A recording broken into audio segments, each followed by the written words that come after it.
पूर्वी यूरोप में नेटो की सेना का विस्तार संभव है। G7 की मीटिंग से पहले बाइडेन ने संकेत दिया है यूरोपीय सुरक्षा को मजबूत करने पर फोकस होगा। यह बाइडेन का बड़ा स्टेटमेंट है। उन्होंने कहा यूरोपीय सुरक्षा, नहीं मानते हैं कि यूरोप की सुरक्षा को खतरा है। दोनों बड़ी बैठकों के बाद सेना के विस्तार पर फैसला आ सकता है। जो बाइडेन ने साफ यहां पर लाइन खींच दी है कि पूर्वी यूरोप में नेटो की सेना का विस्तार संभव है, यानी पूर्वी यूरोप में नेटो की सेना का विस्तार जो ऑलरेडी है या देशों को और लाएंगे, उसमें पहला सवाल।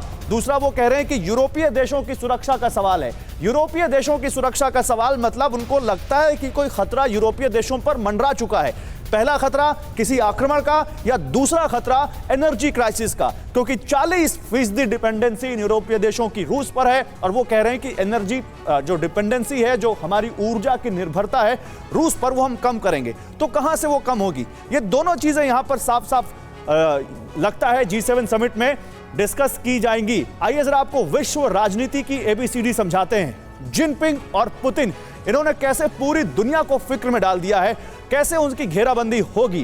पहली घेराबंदी जर्मनी के बवेरिया में, म्यूनिख में, और स्पेन के मैड्रिड में दूसरी घेराबंदी, यानी G7 और नेटो, ये दोनों संगठन जब मिल रहे होंगे। G7 की अध्यक्षता की जिम्मेदारी फिलहाल जर्मनी के पास है, जहां पर G7 की मीटिंग होने जा रही है। G7 की बैठक के बाद ये सारे राष्ट्राध्यक्ष स्पेन जाएंगे। इसमें जापान, दक्षिण अफ्रीका, ऑस्ट्रेलिया भी हिस्सा लेंगे। दोनों मीटिंग का मकसद रूस और चीन पर दबाव बनाना होगा। नेटो सिर्फ अमेरिका और यूरोप की सैन्य संगठन नहीं, नेटो मीटिंग में दिखाने की पूरी कोशिश होगी कि पूरी दुनिया में अब नेटो का दखल है। और जिस तरह से एशियन कंट्रीज को इसमें बुलाया गया है, जिस तरह से एशियन कंट्रीज को इसमें शामिल किया गया है, चीन के पड़ोसी देशों को, चाहे वो ऑस्ट्रेलिया हो, चाहे जापान हो, इन सब देशों से चीन का विवाद चल रहा है। ये क्या संकेत देता है राजन जी? ये क्या संकेत देता है? क्या यहाँ पर ये नेटो बताना चाहता है? देखिए, पहले तो मैं ये बता दूं कि अभी जो G7 का रेलेवेंस है वो काफ़ी कम हो गया है। जब स्टार्ट हुआ था और 1990 के दशक तक लगभग 70% इकोनॉमी, जो ग्लोबल इकोनॉमी थी, उसको G7 कंट्रोल करता था। अभी के समय में आपने ही फिगर बताया कि लगभग 40% आ गया है। लेकिन जनसंख्या तो 110 है, उसके बावजूद भी यस। लेकिन आप ये समझिए कि दूसरे देश काफ़ी आगे हैं, जिसमें कि भारत है, ब्राज़ील है, रूस है, चीन है। तो लेकिन जो नेटो की मीटिंग है वो, उसमें ज़्यादातर जो अभी जो कमिटमेंट्स हैं वो ऑलरेडी कंटिन्यू करेंगे, क्योंकि वही सारे देश हैं। वो चाहते हैं कि भारत जैसा देश, साउथ अफ्रीका जैसा देश, अर्जेंटीना, ब्राज़ील जैसे देश, ये सब उसको सपोर्ट करें। लेकिन ये सारे देश सपोर्ट करने के लिए तैयार नहीं है। अभी ब्रिक्स की मीटिंग हुई थी, जिसमें कि आपने क्या देखा, ब्रिक्स का एक स्टेटमेंट आया था कि यूक्रेन और रूस को आपस में बात करनी चाहिए। उसके अलावा उन्होंने कुछ भी नहीं किया, रूस को भी क्रिटिसाइज नहीं किया। तो और दूसरा एक इंपॉर्टेंट मीटिंग नवंबर में होने वाली है, जो कि सही मायनों में, नहीं, मैं आपको नेटो की उस मीटिंग में लाना चाहता हूं जिसमें ऑस्ट्रेलिया, जापान और इन सब देशों को बुलाया गया है।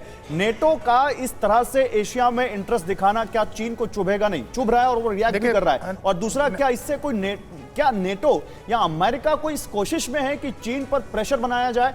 देखिए, नेटो से ज्यादा जो चीन के लिए खतरा है वो दो ऑर्गेनाइजेशन है। एक तो कि क्वाड, जिसमें कि भारत भी शामिल है, और दूसरा ऑकस, जिसमें कि आप जानते हैं कि यूके और ऑस्ट्रेलिया शामिल है। और जिन देशों को बुलाया गया इन दोनों, जी, और आप जानते हैं कि और जापान, आप जानते हैं कि जापान का अमेरिका के साथ सीधा सैनिक एग्रीमेंट है, बिल्कुल, और वो ऑस्ट्रेलिया के साथ भी है।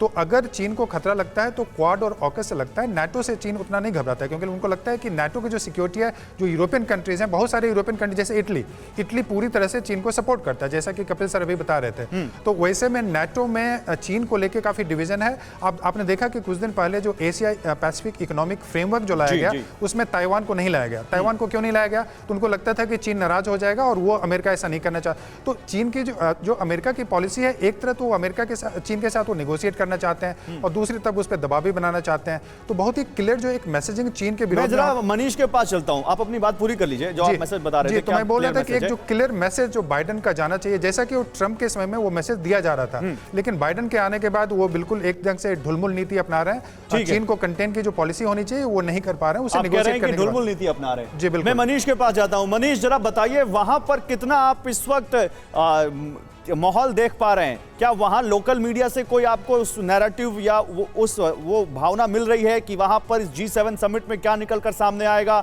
और जहां से मैं आपको देख पा रहा हूं, वहां पर इस वक्त G7 समिट को लेकर क्या खबरें हैं?